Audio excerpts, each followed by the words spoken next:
అందరికీ నమస్కారం. ఈ వీడియోలో మా ఊరిలోని శ్రీ కన్యకా పరమేశ్వరి అమ్మవారిని శాకంబరీ దేవి రూపంలో అలంకరించారు. సాధారణంగా ఆషాఢమాసం వచ్చిందంటే అన్ని ప్రముఖ ఆలయాల్లో అమ్మవార్లను శాకంబరీ దేవిగా అలంకరిస్తారు. ఈ సందర్భంగా అమ్మవారిని వివిధ రకాల కూరగాయలు, రకరకాల ఆకుకూరలతో అలంకరిస్తారు. అదే సమయంలో ఆషాఢ సారెను లాంఛనంగా సమర్పిస్తారు భక్తులు. చాలా కాలం నుండి ఆషాఢ మాసంలో అమ్మవార్లను శాకంబరీ దేవిగా అలంకరిస్తారు. వర్షాలు కురిసి పంటలు పండి ప్రజలంతా సుభిక్షంగా ఉండాలని కృతజ్ఞతాపూర్వకంగా రైతులు పిండి వంటలను, పండ్లు, స్వీట్లతో అమ్మవారికి సారె సమర్పిస్తారు.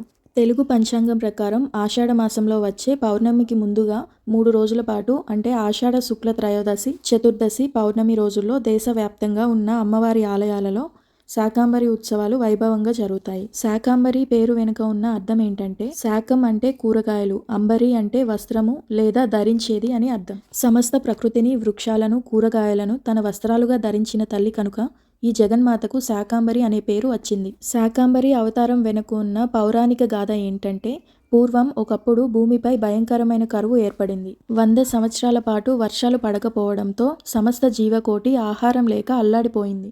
అప్పుడు మునులు, మానవులు పరమేశ్వరిని ప్రార్థించారు. వారి మొర ఆలకించిన జగన్మాత శాకంబరీ దేవిగా అవతరించి తన శరీరం నుంచి అనేక రకాల ఆకుకూరలు, కూరగాయలు, పండ్లను సృష్టించి లోకాన్ని కరువు కాటకాల నుంచి రక్షించారు. ఆ తర్వాత అమ్మవారు దుర్గాసురుడు అనే రాక్షసుడిని సంహరించి వేదాలను కాపాడినట్లుగా దేవి భాగవతం మార్కండేయ పురాణంలో వివరించి ఉంది. అందుకే శాకంబరీ దేవి సృష్టి పోషణకు, వృక్ష సంపదకు అధిష్టాన దేవత.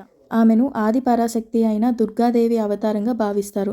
లోకంలో కరువు కాటకాలను రూపుమాపి సకల జీవులకు ఆహారాన్ని, వర్షాలను ప్రసాదించే తల్లిగా శాకంబరీ దేవిని భక్తులు కొలుచుకుంటారు. మా ఊరిలో జరిగిన ఈ గొప్ప కార్యక్రమం గురించి నాకు తెలిసిన విషయాలు మీతో షేర్ చేసుకున్నాను. మీ ఊరిలో కూడా ఇలాంటి అలంకరణ, ఇలాంటి కార్యక్రమం జరిగి ఉంటే నాతో కామెంట్స్లో షేర్ చేసుకోండి. Thank you so much for watching. Please do like, share and subscribe.